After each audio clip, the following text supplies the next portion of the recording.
Kawan kami yang baru pulang dari US ajak kami dinner di sini yang terletak di Sheraton Imperial Hotel Kuala Lumpur. Hari biasa, tapi restoran agak meriah juga.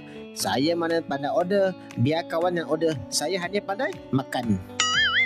Wah, fresh betul sashimi di sini. Harap kawan ada order. Dengan sushi ni pun nampak sangat best. Ini salmon platter. Nampak food presentationnya sangat menarik. Seterusnya macam buat magic show. Kertas dibakar, muncul sushi roll. Lagi hebat dari magic saya. Ada unagi ippon don, kaisen seafood dan juga oyster. Rasanya 4 orang boleh habiskan ini semua tak? Seperti biasa, kawan pasti nak saya tunjuk magic.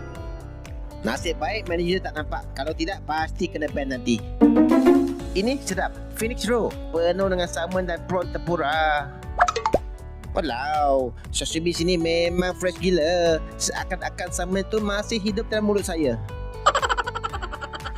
Ini aburi sushi platter. Bagi saya, sushi sini adalah salah satu yang terbaik yang saya pernah makan. Every bite are so outstanding. Unagi ippon don ini sangat sedap. Unagi dipanggang sempurna, teksturnya lembut dan tidak berasa hangit. Just perfect.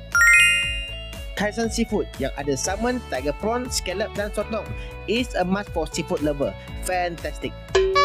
As for dessert, kita ada warabi mochi. This is the best mochi I ever had before.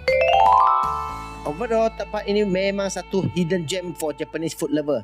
Bagi yang nak makan premium Japanese food, saya highly recommended restoran ini.